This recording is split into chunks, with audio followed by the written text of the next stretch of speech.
बिस्मिल्लाहिर्रहमानिर्रहीम अस्सलाम वालेकुम वरहमतुल्लाहि वबरकातुहू। इस वक्त फिजिक्स पढ़ रहे हैं हमारे पास सेकंड लास्ट लेक्चर रह गए इस फर्स्ट चैप्टर के हमारे पास। तो यहाँ पे हमारा टॉपिक है 1.7 प्रिसिशन एंड एक्यूरेसी। ये चीज़ हम पहले भी डिफाइन कर चुके हैं कि प्रिसिशन किसे कहा जाता है और एक्यूरेसी किसे कहा जाता है। इसको दोबारा से आपको रिकॉल करा देते हैं हम। यहाँ पे देखिए, यहाँ पे हमारे पास पिक्चर है, ये टारगेट है हमारा, सेंटर जो है वो हमारे पास वो टारगेट है। और अब यहाँ पर देखें ये रिजल्ट आए, मुख्तलिफ किस्म के डॉटेड जो हैं वो रिजल्ट हैं। यहाँ रिजल्ट करीब करीब आ गए, यहाँ स्प्रेड हुए हैं, यहाँ पे अपने सेंटर के करीब करीब आ गए, करीब करीब भी हैं और सेंटर के करीब, और ये बिल्कुल एक्यूरेटली सेंटर पे सारे पॉइंट आके मिल गए हमारे पास।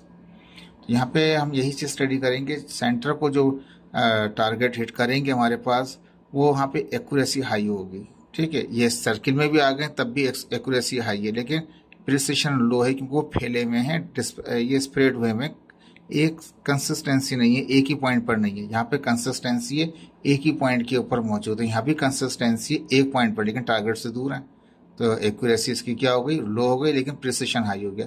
यहाँ पे क्या है, यहाँ पास सभी फैले में ज़्यादातर फर्स्ट सर्किल से बाहर निकले में, तो लो एक्यूरेसी है और ना ही ये किसी एक पॉइंट पे कंसिस्टेंसी नजर आ रही है। तो उसको हम क्या कहते हैं, लो प्रिसिशन और लो एक्यूरेसी कह सकते हैं इसको। ये पहले भी स्टडी कर चुके हैं इस चीज़ को आप लोग। ठीक है, यहाँ पे कहता है प्रिसिशन किसे कहते हैं, हमने अभी देखा जहाँ पे कंसिस्टेंसी होगी, एक ही पॉइंट के ऊपर तमाम रिजल्ट हमें मिल रहे होंगे, और एक्यूरेसी वो होगा जो अपने एक्चुअल टारगेट के ऊपर होगा, जो रियल वैल्यू है। तो these are the two important concept in the field of measurement. कहता है जब भी मेजरमेंट की जब भी बात करेंगे तो वहाँ पे दो ही चीजें होंगी, कितनी एक्यूरेसी है, कितना प्रिसिशन है। प्रिसिशन का मतलब ये कितना प्रिसाइज है, कितनी कंसिस्टेंसी है उनके रिजल्टों की, कितने करीब करीब है एक्यूरेसी के करीब कितने, और एक्यूरेसी खुद कितना है एक्यूरेट है। तो कहता है कि जब भी मेजरमेंट की बात करेंगे आप दो चीजें आप बात कर रहे होंगे, एक प्रिसिशन की और एक एक्यूरेसी की। ये दो बहुत इंपॉर्टेंट कॉन्सेप्ट होते हैं मेजरमेंट के अंदर। They are often use interchangeably, इन दोनों को एक दूसरे की जगह पे भी हम इस्तेमाल कर सकते हैं, but they are refer to a different aspect of the measurement. लेकिन ऐसा नहीं है कि हर जगह पे आप इसकी जगह पे वो, उसकी जगह पे ये इस्तेमाल कर लें, प्रिसिशन की जगह एक्यूरेसी, एक्यूरेसी की जगह प्रिसिशन इस्तेमाल कर लें, ऐसा नहीं कर सकते। आप देखना पड़ेगा मेजरमेंट किस टाइप का है, क्या मेजरमेंट के फैक्ट हैं। अगर डिफरेंट किस्म के मेजरमेंट फैक्ट होंगे तो डिफरेंट टाइप की एक्यूरेसी के लिए डिफरेंट टेक्निक इस्तेमाल करेंगे आप। ठीक है जी, मेन चीज़ ये है कि ये दो मेन इंपॉर्टेंट कॉन्सेप्ट हैं किसके, मेजरमेंट के। ठीक है, इंटरचेंजेबली भी। प्रिसिशन पहले डिफाइन करें, precision refer to a degree of reproducibility, यानी कि ये डिग्री होता है, ये चांस होता है, फ्रीक्वेंसी होता है रिप्रोड्यूसिबिलिटी के, बार बार रिपीट हो रहा होता है, बार बार रिपीट हो रहा होता है। प्रिसिशन के अंदर मल्टीपल हम एक्सपेरिमेंट कर रहे होते हैं, बार बार एक्सपेरिमेंट कर रहे होते हैं, तो प्रिसिशन को रेफर करते हैं डिग्री ऑफ प्रोड्यूसिबिलिटी। ये याद रख लीजिएगा, ये वर्ड आपका एंट्री टेस्ट के लिए भी काम आएगा और आगे के इनके एग्जाम में जो एमसीक्यूज आते हैं उसमें भी काम आएगा, कराची बोर्ड के हवाले से। It describe the consistency of the measurement. ये मैंने कहा था ना, प्रिसिशन का मतलब ये कंसिस्टेंसी होगी, वो एक ही करीब करीब होंगे। मेजरमेंट ऑन अ सैंपल, किसी भी सैंपल में प्रिसिशन करीब करीब पाया जाता है। प्रिसिशन से मुराद हाई प्रिसिशन है तो कंसिस्टेंसी भी उनकी इतनी हाई होगी, इतना ही वो एक दूसरे के क्लोज होंगे। देखें इसको मैं आपको पिक्चर से दोबारा दिखा देता हूँ। ये जितने क्लोज हैं आपस में इतनी ही ज्यादा कंसिस्टेंसी है, जितने क्लोज हैं आपस में इतनी ही ज्यादा कंसिस्टेंसी है। एक्यूरेसी की बात नहीं कर रहे हम, इन रिजल्टों का एक दूसरे के करीब होना वो कंसिस्टेंसी कहलाता है। ठीक है, ये याद रखिएगा इसको आप। अब यहाँ कहता है कि प्रिसिशन जो था वो डिग्री ऑफ रिप्रोड्यूसिबिलिटी था, यानी कि बार बार रिपीट करते हैं कि जो डिग्री है, कितने नंबर ऑफ फ्रिक्वेंटली आप इसको रिपीट कर रहे हैं, वो प्रिसिशन के लिए कहलाता है हमारे पास। और ये डिस्क्राइब करता है, किसको डिस्क्राइब करता है प्रिसिशन, कंसिस्टेंसी को डिस्क्राइब करता है मेजरमेंट की मेड ऑन सैंपल, जो भी सैंपल है वाट एवर जो भी आप टेस्ट कर रहे हैं, लेकिन इसकी कंसिस्टेंसी है इतना ही हाई प्रिसाइज है, लेस कंसिस्टेंसी है इतना ही लेस प्रिसाइज कहलाएगा। ठीक है, और the degree to which the repeated measurement of the same quantity give the same result. अगर वो सेम रिजल्ट दे रहा है तो इसका मतलब ये है कि वो इतना ही प्रिसाइज है, वो अपने एक ही सारी वैल्यूज एक ही पॉइंट पर आके मिल जाती हैं। तो कहता है कि सेम रिजल्ट दे रहा है तो इतना ही मोर प्रिसाइज कहलाएगा, सेम रिजल्ट नहीं दे रहा है तो वो इतना ही लेस प्रिसाइज कहलाएगा, लेस कंसिस्टेंसी कहलाएगा उसका। हालांकि ये रिप्रोड्यूसिबिलिटी तो आप करते ही रहेंगे, एक्सपेरिमेंट रिपीट करते रहेंगे। Precision can be thought as, जब भी आप सोचते हैं प्रिसिशन के बारे में क्या होगा, ध्यान में आता है कि प्रिसिशन मतलब ये कोई स्प्रेड हुआ होगा, रिजल्ट जो है आपका स्प्रेड हुआ होगा, या जो रिजल्ट है आपका उसमें वेरिएबल होगा, यानी वेरिएबल होगा, यानी चेंज हुआ होगा, वेरिएबिलिटी होगी उसके अंदर, चेंजिंग हुई होगी उसके अंदर ऑफ द मेजरमेंट रिजल्ट। जो रिजल्ट होंगे आपकी वो स्प्रेड होते हैं, वे महसूस होंगे, आपको जहन में सोच आएगी आपके, या आप जैसी प्रिसिशन का जहन में ख्याल आता है आप समझते हैं रिजल्ट आपका स्प्रेड हुआ हुआ या वो वेरिएबल हुआ हुआ, वेरिएबिलिटी है वहाँ पर। अब एक नई चीज़ कहता है, ठीक है, ये तो दोनों चीज़ें क्लियर कर दी हमने यहाँ पे, लेकिन साथ सबसे पहले मैं स्टार्ट किया अभी यहाँ पे प्रिसिशन को डिफाइन किया। For example, if you through a डॉट एट अ बुल्स आई, ठीक है। अब ये डॉट क्या होता है हमारे पास, इसको देख लीजिए यहाँ पे, ये बचपन में खेलते थे, याद है, इसको पकड़ लेते थे हाथ से और इसको एक बोर्ड पे मारा करते थे हमारे पास, ये बोर्ड होता था हमारे पास, एक टारगेट होता, सेंटर होता था हमारे पास, ठीक है। तब ये जो सेंटर है इसको कहते हैं बुल्स आई कहा जाता है इसको। ऐसा नहीं है कि वो बुल आई उसको समझें जो खेल रहे होते हैं, तो ये बुल आई कहलाता है हमारे पास, ठीक है। तो ये हमारे पास ये जो मिसाइल टाइप का होता है, या जो एरो, इसको हम ऐसे पकड़ के फेंका करते थे पहले बोर्ड के ऊपर, तो वो हमारे पास डॉट कहलाता था, डॉट। अब ये इसके बारे में क्या कहना चाहता है, तो कहता है for example, if you throw a डॉट at a bull eyes and is consistently land near the same spot. अब फर्ज कर लें कि वो कंसिस्टेंसी है उसकी, यानी कि वो कंसिस्टेंटली लैंड कर रहा है नियर द सेम स्पॉट, एक ही स्पॉट पे आके बार बार, वो जितनी बार भी आप उसको हिट कर रहे हैं बोर्ड के ऊपर, तो बुल आइस के करीब नहीं आ रहा है या दूर भी कहीं पे भी आ रहा है, लेकिन वो एक ही पॉइंट पे आ रहा है, but not necessary at the centre. कहता है वो बुल्स आई पे नहीं आ रहा, सेंटर पे नहीं आ रहा। बुल्स आई का मतलब क्या है, जो सेंटर होता है उसके सेंटर पे नहीं आ रहा, then you have good precision. तो आप कह सकते हैं very good, precision is very good, क्योंकि सेम स्पॉट पे आ रहा है, एक ही स्पॉट पे आ रहा है, एक ही जगह पे कंसिस्टेंसली आ रहा है वो, लेकिन सेंटर पे नहीं आ रहा। तो सेंटर पे नहीं आ रहा तो लो एक्यूरेसी कहलाएगा, सेंटर पे नहीं आ रहा, नॉट नेसेसरी एट सेंटर पे नहीं आ रहा तो लो एक्यूरेसी है, एक ही स्पॉट पे आ रहा है तो गुड प्रिसिशन कहलाएगा। अब इसी चीज को दोबारा देखते हैं, अब एक्यूरेसी की टर्म में, ये आ गया हमारे पास प्रिसिशन की टर्म में। अब कहता है accuracy refer to a degree of closeness of the measurement to its true value. ये हम पहले भी पढ़ चुके थे, डिग्री ऑफ क्लोजनेस जो होती है उसको एक्यूरेसी कहा जाता है, अपने ट्रू वैल्यू के कितना करीब है, that is called its accuracy. Its describe how close the measurement is to the actual value of the quantity being measure. जो क्वांटिटी आप मेजर करना चाह रहे हैं, जो एक्सपेरिमेंट करना चाह रहे हैं, वो एक्चुअल वैल्यू के कितना करीब है, that is called its accuracy. जितना करीब होगा इतना एक्यूरेट लगेगा, जितना दूर होगा इतना लेस एक्यूरेट लगेगा। अब फॉर एग्जाम्पल यही सेम मिसाल है, पास आप थ्रो कर रहे हैं डाट को, एट अ बुल आइस के ऊपर फेंक रहे हैं, टारगेट पे मारना चाह रहे हैं उसको, तीर को आप, and it's consistently land at the centre. पहले वो कह रहा था सेम स्पॉट, अब कह रहा है वो कहाँ आ रहे हैं, सेंटर पे आ रहा है, जितने भी आप हिट कर रहे हैं सारे सेंटर पे आ रहे हैं, then you have a good precision. आप कहेंगे इसका गुड प्रिसिशन है एंड गुड एक्यूरेसी है, ठीक है। इसको मैं यहाँ पे भी इस पिक्चर से भी दिखा सकता हूँ आपको कि ये सारे के सारे एक पॉइंट पे आ रहे हैं, तो इसका मतलब क्या है, वो सारे के सारे, सेंटर शर्त नहीं है, लेकिन एक ही पॉइंट पे आ रहे हैं तो कहलाएगा हाई प्रिसिशन। अगर सारे के सारे आ रहे हैं सेंटर के ऊपर तो इसका मतलब क्या है, वो हाई प्रिसिशन भी है और हाई एक्यूरेसी भी है, ठीक है जी। मैं समझता हूँ आपको समझ में आया होगा टॉपिक इसका, प्रिसिशन का और एक्यूरेसी का। इसके बाद आता है आपका नेक्स्ट टॉपिक आता है 17.1, जिसमें कहता है लीस्ट काउंट या रेजोल्यूशन भी कहा जाता है इसको हमारे पास। अब इसको समझने से पहले थोड़ा सा हम कोशिश करेंगे कि वर्नियर कैलिपर को हम समझ लें। मैंने इसका एक शॉर्ट बनाया है उसका, ताकि आप उसके शॉर्ट को भी देख लें तो आपको ईजी हो जाएगा आपके लिए।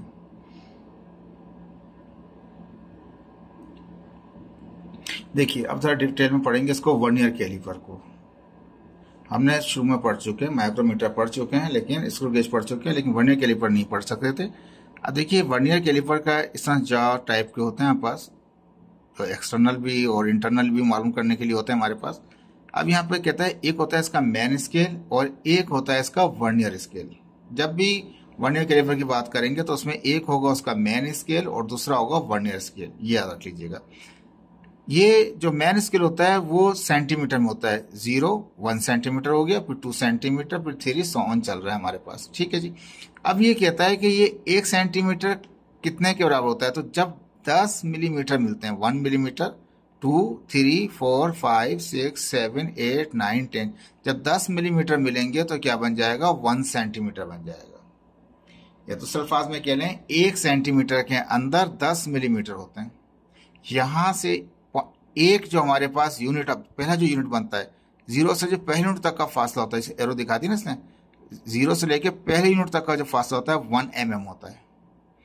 ये 2 mm हो गया, 3, 4, 5 में बड़ा हो गया, फिर 6, 7, 8, 9, फिर 10 हो गया, यानी कि 10 mm मिलेंगे तो वो बराबर हो जाएगा हमारे पास 1 सेंटीमीटर के। ठीक है जी। अब ये तो हो गया मेन स्केल को रीड करने का। अब आ गए वर्नियर स्केल में। वर्नियर स्केल किस तरह से, इसमें भी 10 हमारे पास यूनिट हैं, 10 ही यूनिट हैं, लेकिन जीरो से जब पहले यूनिट पे जाते हैं तो वो 1 mm का नहीं होता, वो 0.9 mm का होता है। ठीक है, तो वो 0.9 का होता है। ठीक है, अब ये 0.9, 0.9, 0.9 तो कितना हो गया, 1, 2, 3, 4, 5, 6, 7, 8, 9, 10, 10 से मल्टीप्लाई करते हैं तो यहाँ से यहाँ तक का जो 10 इसके डिवीजन होंगे या 10 इसके जो यूनिट होंगे वो मिल के बना लेंगे 9 mm।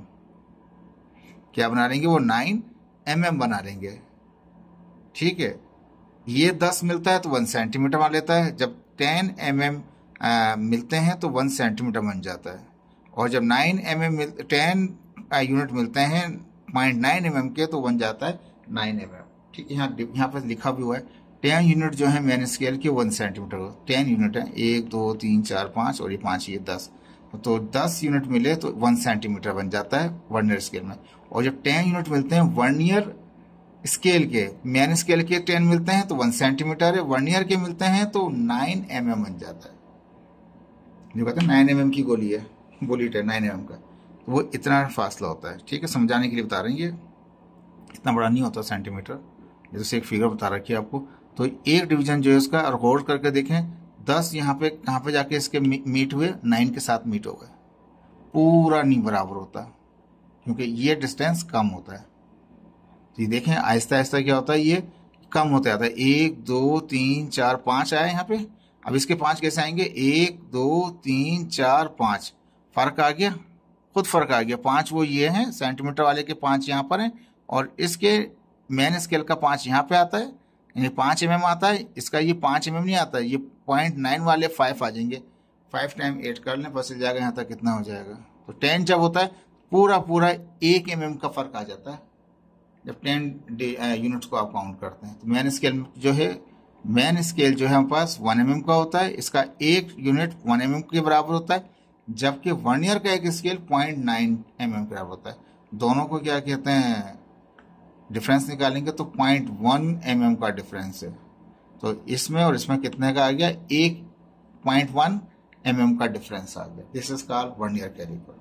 देखें ये इसका जो हम आगे जाके एक्सरसाइज सॉल्व करेंगे, वो एक सवाल है, उसमें दोबारा मैं इस चीज़ को रिकॉल कराऊंगा आपको, तो इसलिए अच्छी तरह से इसका मैंने एक शॉर्ट वीडियो बनाया हुआ है, उसको आप देखिएगा ताकि आपको याद रहे उसको। ठीक है जी, लीस्ट काउंट क्या है, कहता है लीस्ट काउंट और resolution of a measuring instrument is the smallest increment. कहता है लीस्ट काउंट जो होता है उसको स्मॉलेस्ट इंक्रीमेंट कहते हैं। किसी भी इंस्ट्रूमेंट का इससे पैमाइश करना चाहते हैं, मेजरमेंट करना चाहते हैं, उसके स्मॉलेस्ट इंक्रीमेंट को लीस्ट काउंट कहते हैं। ये याद रख लीजिएगा। लीस्ट काउंट क्या है, smallest increment of the measurement by any instrument is called the least count. ठीक है, it is the smallest division, ये छोटा डिवीजन होता है। स्मॉलेस्ट इंक्रीमेंट बोलें, स्मॉलेस्ट डिवीजन बोलें, बात एक ही है। On the scale of the instrument, जो भी इंस्ट्रूमेंट है उसके इसके सबसे छोटा जो डिवीजन है, सबसे छोटा जो उसका यूनिट है, डिवीजन कह लें, यूनिट कह लें, स्मॉलेस्ट इंक्रीमेंट कह लें, एक ही बात होगी। तो कहता है कि स्मॉलेस्ट डिवीजन जो है किसी स्केल का इंस्ट्रूमेंट का रिप्रेजेंट करता है smallest change that can be deducted in a measurement. जब भी कोई मेजरमेंट कर रहे हैं तो उसके स्मॉलेस्ट जो डिवीजन है या स्मॉलेस्ट इंक्रीमेंट है, जो स्मॉलेस्ट उसके यूनिट है, वो आपकी हेल्प करते हैं एक्यूरेसी को लाने के लिए। तो जिसमें जितने छोटे डिवीजन होंगे, जितने छोटे इंक्रीमेंट होंगे, वो इतना ही एक्यूरेटली मेजरमेंट करेगा।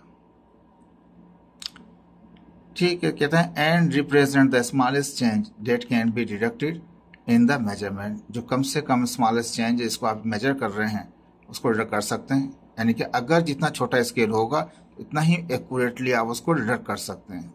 बड़ा स्केल होगा डिडक्ट कर ही नहीं सकते। एग्जाम्पल से भी समझाएंगे। For example, if the least count of a ruler is 0.1 centimetre, अगर एक कोई रूलर है, जैसे ये स्केल दिखा रहा है, उसका जो कितना है लीस्ट काउंट 0.1 सेंटीमीटर है, ठीक है जी, then it can only measure the length to the nearest of 0.1 centimetre, यानी कि 0.1 के करीब की जो लेंथ होगी उसको तो मेयर कर लेगा, लेकिन 0.1 से छोटी होगी उसको मेयर नहीं करेगा, वो एरर में चली जाएगी इसकी। द लीस्ट काउंट, और या लीस्ट काउंट के अलावा कह सकते हैं resolution of measuring instrument determine the precision of the instrument and the level of the detail that can be obtained from the measurement। कोई भी मेजरमेंट कर रहे हैं तो उसमें उसकी डिटेल्स होती हैं, जब मेजरमेंट करते हैं उसकी वैल्यूज आती हैं, उनके सिग्निफिकेंट फिगर्स आते हैं हमारे पास, ठीक है, वो डिसाइड कर रहे होते हैं कि कितना वो इंस्ट्रूमेंट जो है कितना प्रिसिशन है उसके अंदर, कितना प्रिसाइज इक्विपमेंट है, तो वो लीस्ट काउंट उसके ही हेल्प कर रहा होता है वहां पे डिटरमाइन करने के अंदर। दोबारा इसको शॉर्ट कर देता हूँ, ये बुक में थोड़ा सा घुमा घुमा के बातें की हुई हैं। लीस्ट काउंट क्या है? यह आपका स्मॉलेस्ट इंक्रीमेंट होता है किसी भी इंस्ट्रूमेंट की मेजरमेंट करते वक्त की, स्मॉलेस्ट डिवीजन भी कह सकते हैं किसी भी इंस्ट्रूमेंट की, और ये स्मॉलेस्ट चेंज को डिडक्ट करता है। लिस्ट काउंट के हेल्प से आप स्मॉलेस्ट चेंज को डिडक्ट कर सकते हैं। Smallest change can be deducted, किसी भी मेजरमेंट में, किसी भी एक्सपेरिमेंट में स्मॉलेस्ट चेंज को आप डिडक्ट कर सकते हैं with the help of least count, ठीक है। लिस्ट काउंट जितना छोटा होगा वो इतना ही वो एक्यूरेसी देगा आपको, जितना बड़ा हो जाएगा इतना ही लेस एक्यूरेट हो जाएगा। देखिए अब यहाँ पे कहता है least count is inversely proportional to the precision of the measurement. अब अगर कहता है कि लीस्ट काउंट इनवर्सली प्रोपोर्शनल है, अगर लीस्ट काउंट बढ़ता जाएगा तो प्रिसिशन क्या हो जाएगी आपकी, खराब होती चली जाएगी। लीस्ट काउंट आपका कम होता जाएगा, इतना ही प्रिसाइज रिजल्ट आएगा आपका। देखिए याद रख लीजिएगा, बहुत अच्छी से डेफिनेशन दे रखी है। लीस्ट काउंट इनवर्सली प्रोपोर्शनल है किसके साथ, प्रिसिशन के साथ। अगर लिस्ट काउंट बढ़ेगा तो प्रिसिशन कम हो जाएगी, प्रिसिशन बढ़ेगी तो लिस्ट काउंट उसका कम ही होगा, यानी बहुत ही करीब करीब होंगे, क्लोज होंगे वो ऑफ द मेजरमेंट इक्विपमेंट के। The smaller the minimum, the smaller, the लिख दिया, इसको कहना चाहिए द स्मॉलर और minimum value of an instrument can mayor, कितनी छोटा हो या मिनिमम वैल्यू किसी इंस्ट्रूमेंट की आप मेयर कर सकते हैं लिस्ट काउंट की हेल्प से।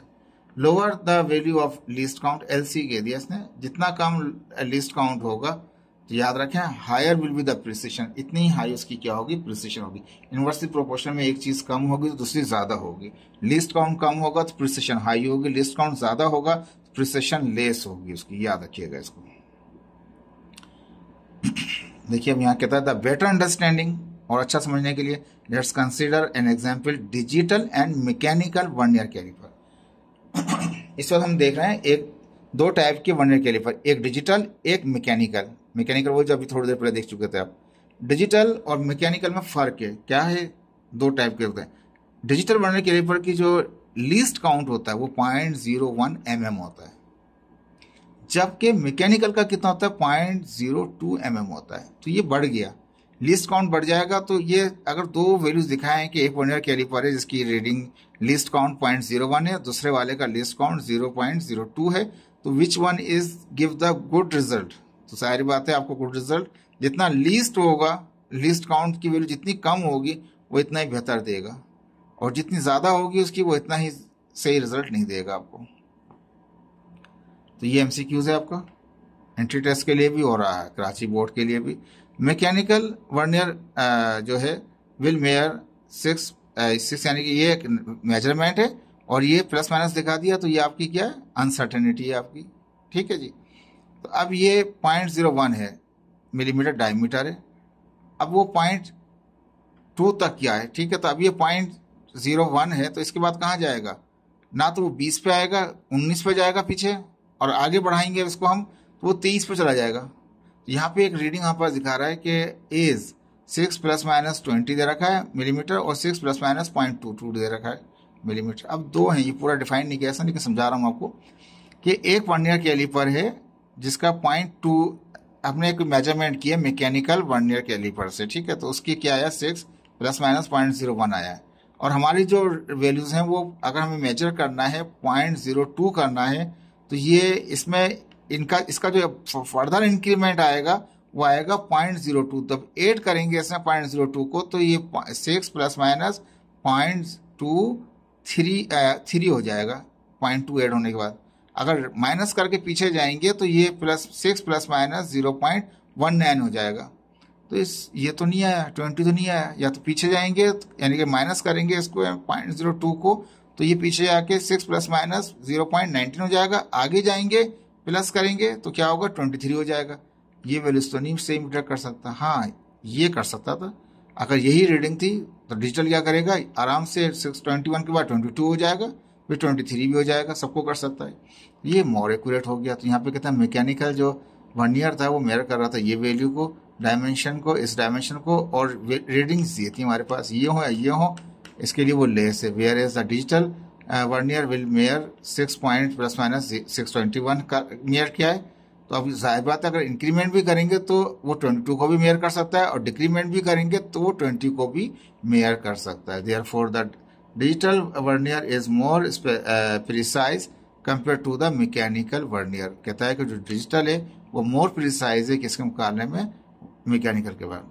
दोनों में देखें लीस्ट काउंट का फर्क है, because it has a smaller least count, क्योंकि डिजिटल वाले का लीस्ट काउंट स्मॉलर है और मैकेनिकल वाले का लीस्ट काउंट हायर है।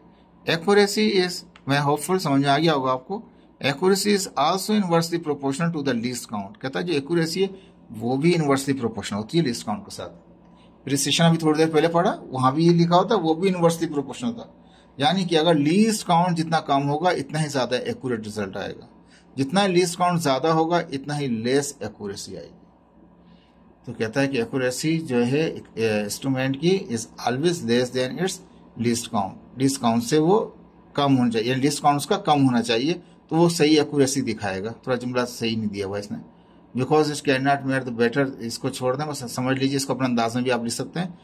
Higher the value of the least count lower the accuracy, least count value will be the lesser, the accuracy will be the higher. ये लिख लीजिएगा, बेहतर है यहाँ से यहाँ तक के दिन में। कहता है difference between accuracy and precision का क्या डिफरेंस है हमारे पास। ठीक है जी, ये एक्यूरेसी के पॉइंट है, यहाँ प्रिसिशन के हैं। तो कहता है एक्यूरेसी इज रेफर्ड, क्या रेफर करते हैं भाई साहब, कहता है लेवल ऑफ एग्रीमेंट है between the actual measurement and the absolute measurement. इसको यहां से उड़ा दें, यहीं से याद रख लें। लेवल ऑफ एग्रीमेंट है बिटवीन द एक्चुअल मेजरमेंट, जो एक्चुअल मेजरमेंट है, और जो एब्सोल्यूट जो आपने निकाली है, जो एब्सोल्यूट थी, सॉरी, जो एब्सोल्यूट वो थी जो क्या कहते हैं आपने निकाली, और एक्चुअल वो है जो आपकी पहले से डिसाइडेड है, जिसको आपको कंपेयर कर रहे हैं। तो कहता है एब्सोल्यूट आपने निकाली है, और एक्चुअल जो थी उनके दरमियान का जो बीच का जो एग्रीमेंट है, या बीच की क्या कहते हैं एक्सेप्टेंस है, डेट इज कॉल्ड एक्यूरेसी। यानी कि कोई इनके दरमियान के अंदर की जो भी एक्सेप्टेंस है, that is called accuracy between them of the agreement, वो भी एक्यूरेसी कहलाएगा। यहाँ पे ऐसा नहीं होगा, यहाँ प्रिसिशन सर्च करता है, यहाँ तक छोड़ दें, इसको क्या करता है लेवल ऑफ वेरिएशन। प्रिसिशन का जहन में आते ही हमने कहा ना कि ऊपर भी थोड़ी देर वो पढ़ा रहा था कि जहन में आते ही आता है कि स्प्रेड हुआ होगा डेटा, या कंप्रेस हुआ होगा, किसी एक जगह पे कंसिस्ट कर रहा होगा। लेवल ऑफ वेरिएशन है that happen in the values of several measurement, वो एक ही में आ जाता है, यहाँ पे सेवरल मेजरमेंट करनी पड़ती हैं। तो कहता है ये सेवरल मेजरमेंट करने के बाद ऑफ द सेम फैक्टर इस्तेमाल करते हुए सेवरल मेजरमेंट करते हैं, तब जाके कोई वेरिएशन लेवल रिजल्ट की वेरिएशन आती है। लेकिन इन बिटवीन रेंज की बात नहीं हो रही यहाँ पे हमारे पास कि वो एग्री जिस पर आप एक्सेप्ट कर लें। यहाँ पे एक्सेप्टेंस नहीं है, यहाँ पे एक्सेप्टेंस है, यहाँ पे एक्सेप्टेंस नहीं है, यहाँ वेरिएशन है। ये वैरायटी में आ रहा है, मुख्तलिफ आ रहा है डेटा इसका। माइट बी क्लोज, ज्यादातर ये क्लोज होता ही नहीं है। It represent how closely the result agree with the standard value, जो एक्चुअल वैल्यू है, स्टैंडर्ड वैल्यू है, उसके कितना क्लोज है ये। यहाँ पे कहता है represent how closely result agree with each other. ये एक दूसरी, ये नंबर ऑफ एक्सपेरिमेंट है ना, नंबर ऑफ मेजरमेंट है, तो ये उसमें ही चेक हो रहा होता है। प्रिसिशन का मतलब यही होता है कि वो कितना प्रिसाइज है, कितनी उनकी वैल्यू एक दूसरे के करीब करीब है, डेट इज कॉल्ड प्रिसिशन। तो यहाँ पे यही कह रहा है ये कि वो एक दूसरे की जो अपने रिजल्ट हैं उनके कितना क्लोज चेक कर रहे होते हैं। यहाँ पे ये नहीं चेक कर रहे होते कि रिजल्ट कितना आपस में कितना क्लोज है। एक ही रिजल्ट होता है, वो क्लोज होता है उसकी स्टैंडर्ड वैल्यू के साथ या उसकी एक्चुअल वैल्यू के साथ क्लोज होता है। यहाँ पे वो वैल्यूज ही आपस में ही कंपेयर की जा रही होती हैं। यही होता है ना अपना, ये इंपॉर्टेंट पॉइंट है आप अपना टारगेट बना के चलें कि 85% लेना है, 86 लेना है, 88 लेना है, 90 लेना है। तो आपका टारगेट ये होना चाहिए कि मेरा टारगेट 85 अबव है, मेरा वो टारगेट रखा हुआ। मुझे इससे गर्ज नहीं है मेरे साथ पढ़ने वाला लड़का, जो भी स्टूडेंट मेरे साथ दूसरा है, मेरा उससे मुकाबला नहीं है, नहीं तो प्रिसिशन वाला मामला हो जाएगा। यहाँ पे क्या होता है, एक दूसरे से मुकाबला कर रहे होते हैं, मैं जी उसने इतने लिए, मैंने इतने ले लिए, भाई उसके इतने ले लिए, लेकिन जो टारगेट था, टारगेट से दोनों, वो भी पीछे गए, आप भी पीछे गए। तो ये होना चाहिए आपकी स्टडी का कि आप एक टारगेट रखें अपना कि 80+ का रखें, और उसके बाद उस टारगेट को अचीव करें, ना कि आप किसी अपने क्लासमेट में से किसी के साथ कंपेयर करना शुरू कर दें। वो ये कहलाएगा प्रिसिशन वाला। सिंगल फैक्टर या सिंगल मेजरमेंट इज रिक्वायर्ड, एक ही मेजरमेंट करते हैं और सीधा वो रिजल्ट मिलता है आपको एक्यूरेट। यहाँ पे यहाँ सिंगल मेजरमेंट होती है, वहाँ पे मैंने कहा ना, यहाँ पे मल्टीपल मेजरमेंट होती हैं, are needed to comment about precision हासिल कर लेते हैं आप मल्टीपल करके। वहाँ एक ही एक्सपेरिमेंट करते हैं, एक ही बार पेपर दिया और रिजल्ट टॉप कर लिया। यहाँ पे ट्राई करते रहेंगे, हुआ नहीं हुआ। It is likely for a measurement to be accurate on occasion as a fluke. Oh good. Fluke का मतलब ये कि जब आप इतनी, यानी कि दूसरे अंदाज में इसको ये कह लें, थोड़ा प्लेस को बताते हैं, फिर बताएंगे आपको दूसरी बात जो बतानी है। कहता है it's likely for measurement to be accurate, measurement accurate होती है और ऑन ओकेशन इतनी, इसमें लाइकली कह रहा है, लाइकली मेजरमेंट इतनी एक्यूरेट होती है कि आप क्या करते हैं उस वक्त, आप एकदम से लकीली आप एकदम से चीखना शुरू कर देते हैं, या आया रिजल्ट बेहतरीन एकदम से। यानी कि दूसरे बात में जो कहना चाह रहा था कि इतनी खामोशी से अपनी स्टडी करें कि आपकी कामयाबी आपका ऐलान करे, ठीक है। तो इतनी खामोशी से यहाँ पे क्या होता है कि अचानक से आपको रिजल्ट मिलता है, वो वाह क्या रिजल्ट अचीव किया है एकदम से। This is called fluke. Fluke में क्या होता है हमारे पास, वो लकीली क्या कहते हैं, अचीव कर जाते हैं आप किसको, अपने टारगेट को। For the measurement to be consistently accurate as well as precise. उसमें क्या होता है कि वो जो रिजल्ट एक्यूरेटली आपको मिलता है, तो एक्यूरेसी भी आप हासिल कर लेते हैं, कंसिस्टेंटली एक्यूरेट भी होते हैं आप, और क्या होता है आपका रिजल्ट एक्यूरेट भी होता है और प्रिसाइज होता है, टारगेट पे होता है, बिल्कुल एक्यूरेट होता है। यहाँ पे ऐसा नहीं होगा, यहाँ पे क्या होगा, result can be precise without the being of accurate. यहाँ पे दो ऑप्शन है, यहाँ पे एक ही लिखा हुआ है, रिजल्ट कहता है कि उसका विदाउट एक्यूरेट भी होगा, और बाज़ औक़ात क्या होता है विद एक्यूरेट भी होता है। देखें इसकी मैंने अभी मिसाल दिखाई थी आपको, ये एक्यूरेट भी है, मोर प्रिसाइज भी है और मोर एक्यूरेसी भी है इसमें, ठीक है। तो ये पॉसिबिलिटी दोनों ही हो सकती हैं इसके अंदर। यहाँ पे सिर्फ एक लिख दिया, result can be precise without being the accurate, यानी कि रिजल्ट आपका प्रिसाइज होगा without being the accurate. Major यही होता है, लेकिन पॉसिबिलिटी दोनों केसों की है आपके अंदर। यहाँ पे दोनों केसों की पॉसिबिलिटी बन सकती है, विद और विदाउट द एक्यूरेसी, विद और विदाउट द एक्यूरेट, ठीक है जी। ये डिफरेंस थे, इसको अपने अंदाज में भी लिख सकते हैं आप। अब कहता है सिग्निफिकेंस ऑफ रिजोल्यूशन, यानी कि रिजोल्यूशन की अहमियत क्या है। अब रिजोल्यूशन सेकंड नेम था लीस्ट काउंट का, लीस्ट काउंट का सेकंड नेम क्या था, रिजोल्यूशन था। ऊपर पढ़ के आ चुके हैं, रिपीट करके देख लीजिएगा। तो यहाँ पे 4 पॉइंट दिखा रहा है, कहता है बहुत सारे रीजंस होते हैं, यहाँ पे 4 को स्टडी कर रहा है, एक प्रिसिशन को, एक्यूरेसी को, डिटेल को और रिड्यूस अनसर्टेनिटी को। रिजोल्यूशन का मतलब क्या है, आपका लीस्ट काउंट, ठीक है जी, values, smaller values. The smaller resolution of the measuring instrument determine its precision. जितना लीस्ट काउंट कम होगा इतना ही वो प्रिसाइज होगा, ठीक है जी। स्मॉलर रेजोल्यूशन होगा, जितना रेजोल्यूशन बोल रहे हैं या स्मॉलेस्ट लीस्ट काउंट होगा, इतना ही वो प्रिसाइज होगा। स्मॉलर कह दिया which is the degree of reproducibility. ये प्रिसिशन क्या है, ये डिग्री है, ये तो इसके साथ ही लगा हुआ है। जहाँ प्रिसिशन होगा वहाँ पर डिग्री ऑफ रिप्रोड्यूसिबिलिटी होगा, ठीक है। तो उसकी डिग्री ऑफ रिप्रोड्यूसिबिलिटी के जो भी एक्सपेरिमेंट कर रहे हैं उसकी डिग्री ऑफ रिप्रोड्यूसिबिलिटी बताएगा। Using an instrument of smallest resolution ensure that the measurement are made with maximum precision and consistency। वही जो बात अभी थोड़ी देर पहले कही है, वही बात दोबारा रिपीट कर दी इसने। जितना कम रेजोल्यूशन होगा इतना ही मैक्सिमम प्रिसिशन होगा, जितना हाई रेजोल्यूशन होगा इतना ही लेस होगा, इनको अपने अंदाज में लिख सकते हैं। एक्यूरेसी क्या है? The smallest resolution of the measuring instrument is also effect. कहता है ये रिजोल्यूशन जो है ना, ये प्रिसिशन पे इफेक्ट नहीं करता है, ये एक्यूरेसी पे भी इफेक्ट करता है। इफेक्ट इट्स एक्यूरेसी पे इफेक्ट करता है। डिग्री ऑफ क्लोजनेस है, वहां डिग्री ऑफ रिप्रोड्यूसिबिलिटी है, यहाँ पे डिग्री ऑफ क्लोजनेस है, उस पर करता है। टू इट्स ट्रू वैल्यू के ऊपर इफेक्ट कर रहा होता है। ठीक है जी। किस तरह से? Using the instrument of the smallest resolution, resolution smallest होगा यानी कि लीस्ट काउंट स्मॉलेस्ट होगा उसका, to ensure that the measurement is as close as possible. वो रिजल्ट इतना ही क्लोज होगा, जितना रिजोल्यूशन हाई होगा इतना ही लेस एक्यूरेसी होगी। ठीक है जी। ये इनवर्सली प्रोपोर्शनल है दोनों के साथ ही। ठीक है। थर्ड में कहता है कि डिटेल, तो जाहिर बात है जब जितना ही वो स्मॉलेस्ट होगा इतना ही डिटेल गुड देगा आपको, इतना ही फाइन रिजल्ट देगा, इतना ही डिस्क्राइब करेगा अपने बारे में। The smallest resolution of the measuring instrument determine, क्या करता है स्मॉलेस्ट रिजोल्यूशन, क्या इफेक्ट करता है? The level of the detail date can be obtain from the measurement. ये आपको डिटरमाइन करता है, एक्सप्लेन करता है किसको?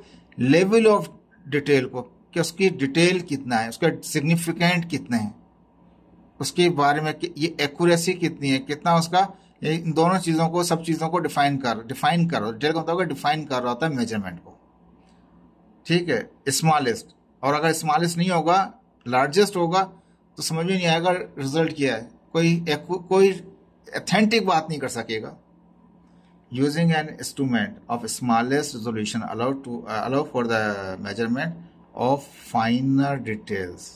एक एग्जाम्पल भी किया था हमने फाइनर वाला, याद होगा आपको।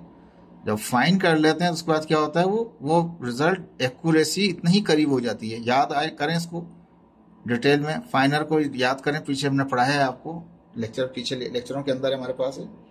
जब हम एक्यूरेसी को पढ़ रहे थे, जब फाइनर कर लेते हैं तो क्या होता है, वो उसके डिटेल्स इतनी ही एक्यूरेट आती हैं, फर्क पड़ता है रिजल्ट के ऊपर, which can be important in the various application.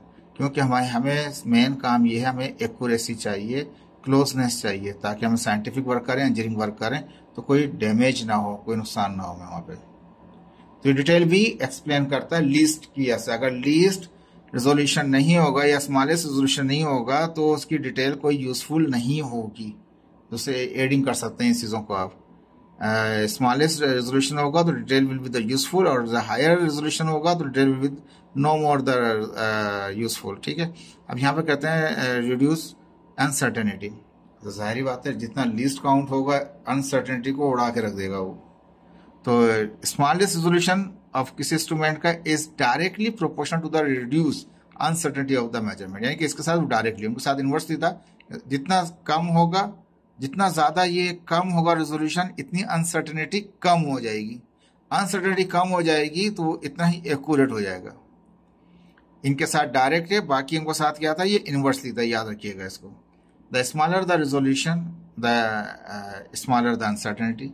जो एरर है, आप एरर मिनिमाइज कर गए, आप अनसर्टेनिटी को कम कर दिया तो आपने उसकी रेंज भी कम कर दी है, एरर भी कम कर दिए। मोर एक्यूरेट द मेजरमेंट, जो रिजल्ट आएंगे वो मोर एक्यूरेट आएंगे आपके। अब यहाँ पे कहता है एग्जाम्पल समझाने की कोशिश कर रहा है। क्लॉक की, एक मैकेनिकल क्लॉक की एग्जाम्पल समझाना चाह रहा है यहाँ पे। तो कहता है कि clock is a mechanical sound, clock की हमारे पास एक मैकेनिकल साउंड है। It should be very repeatable, ये बार बार रिपीट हो रहा होता है क्लॉक जो होता है हमारे पास।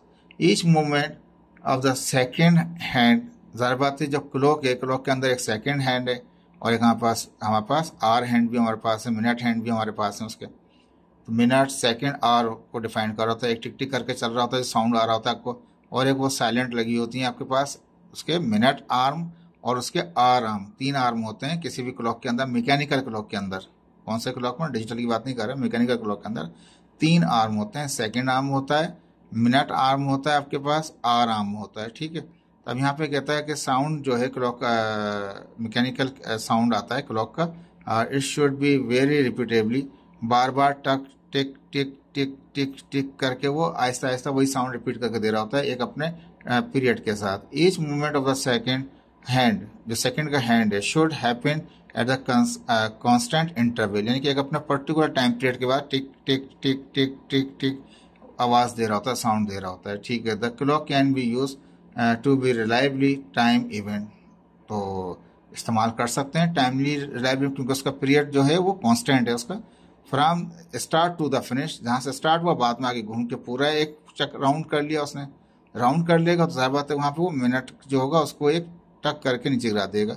बट इट में डिस्प्ले द इनकरेक्ट टाइम, लेकिन कहता है ये हो सकता है कि ये इनकरेक्ट टाइम भी आपको दे रहा हो, वो तो अपना कांस्टेंट इंटरवल है लेकिन इनकरेक्ट भी दे सकता है। May display incorrect until the time on the clock is compared to the some established measurement of the time।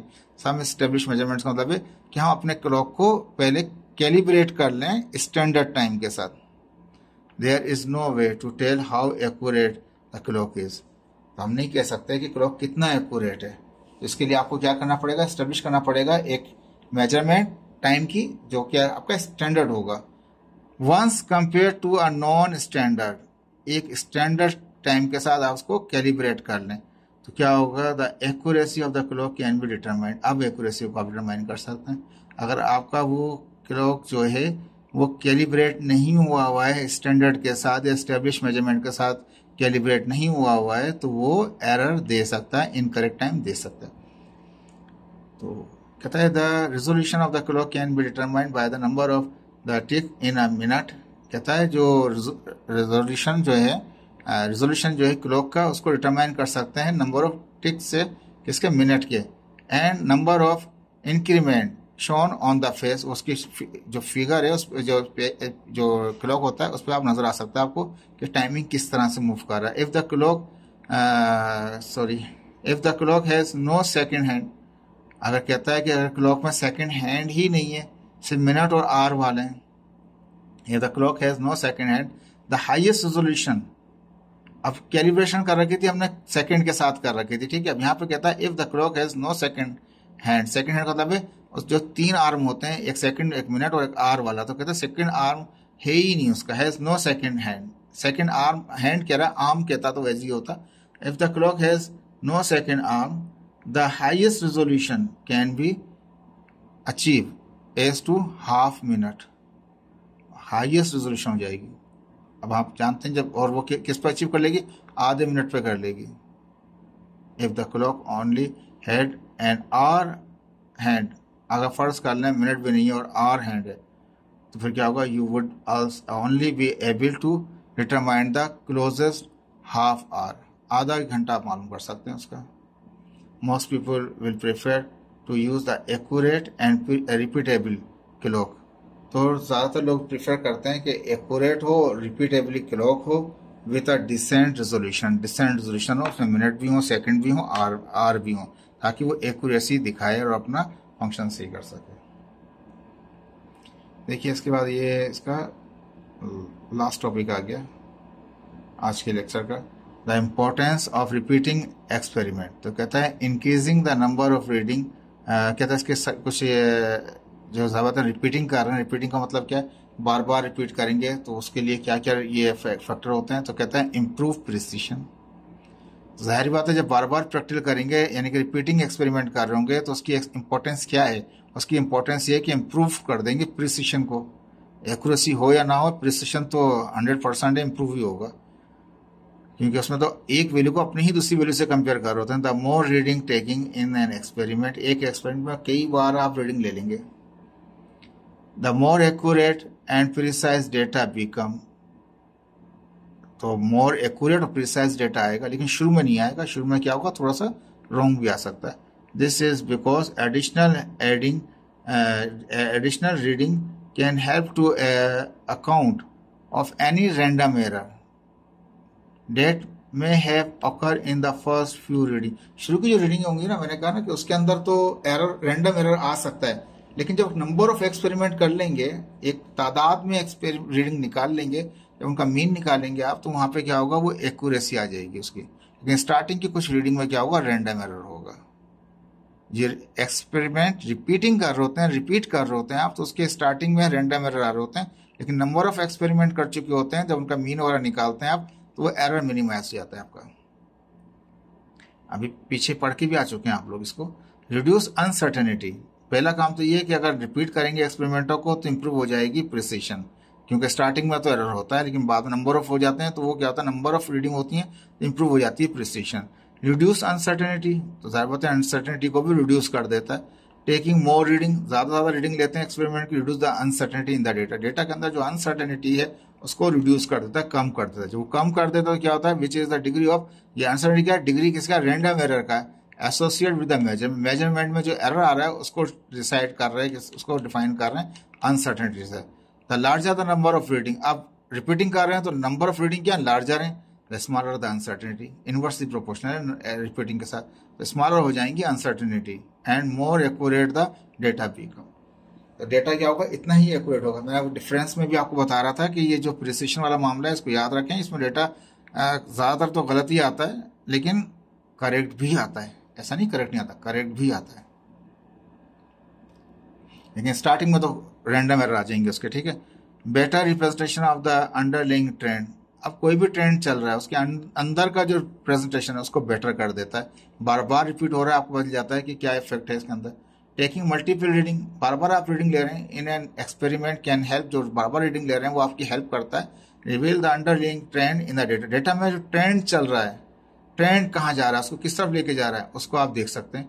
This can be specially useful in case where the data may be effected by outlier और where the data may be influence by unknown factor, किसी भी factor की वजह से या बाहर की वजह से जो डेटा में चेंजिंग हो रही है उसको आप ट्रेंड को चेक कर सकते हैं, बेटर रिप्रेजेंट कर सकते हैं। तो नंबर ऑफ रीडिंग बार बार ले रहे हैं तो आपको अंदाजा हो रहा है कि कब ये वेरी कर रहा है, जो वेरी कर रहा था उसके कौन कौन से फैक्टर इफेक्टिंग फैक्टर हैं, किस चीज कौन से फैक्टर इसके ऊपर इन्फ्लुएंस कर रहे हैं, तो आप उसको बेटर रिप्रेजेंट के जरिए आप ट्रेंड को चेक कर सकते हैं। इंक्रीज कॉन्फिडेंस, तो टेकिंग मल्टीपल रीडिंग, साहबत है मल्टीपल रीडिंग बार बार रिपीट करने को तो कह रहा है, मल्टीपल रीडिंग ले रहे हैं हम, एक्सपेरिमेंट की इंक्रीज कर देता है confidence in the result of the experiment, आपको पक्का कर देता है कि आपका रिजल्ट वाकई सही आ रहा है गलत आ रहा है। Larger the number of reading the more robust and reliable the data become, तो ज़्यादा इतना ही स्ट्रॉन्ग और आपका एकदम रिलायबल किस्म का डेटा होगा जितनी ज़्यादा आप रीडिंग लेंगे।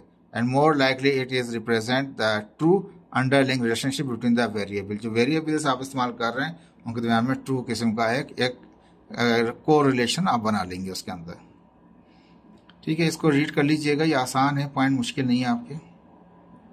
इन समरी कहता है होता क्या आखिर फाइनली क्या बोल रहे हैं, increase the number of reading, जब नंबर ऑफ रीडिंग आप बढ़ा लेते हैं किसी एक्सपेरिमेंट में तो is important to improve the precision, इसके जरिए आप प्रिसिशन को इम्प्रूव कर लेते हैं, रिड्यूस कर देते हैं अनसर्टेनिटी को, बेटर रिप्रेजेंट करते हैं अंडरलाइंग ट्रेंड, जो भी अंडरलाइंग ट्रेंड होते हैं उनको अच्छी तरह से आप रिप्रेजेंट अच्छा कर सकते हैं क्योंकि आपको पता चल जाता है ये इफेक्ट किन की वजह से आ रहे थे। इंक्रीज कर लेते हैं कॉन्फिडेंस को in the result of the experiment, आपको मजबूती पता चल जाता है कि वाकई आपका जो रिजल्ट है वाकई कितना क्लोज हो रहा है, ये हो सकता है। तो ये आपका लेक्चर था आपका, होपफुल आपको समझ में आएगा। कोई चीज़ हो तो मैसेज कर सकते हैं, बहुत से लोग करते हैं मैसेज, आप भी कर लें, जैसे फारिग होंगे आपको जवाब देंगे। Okay, thank you so much, अल्लाह हाफिज़।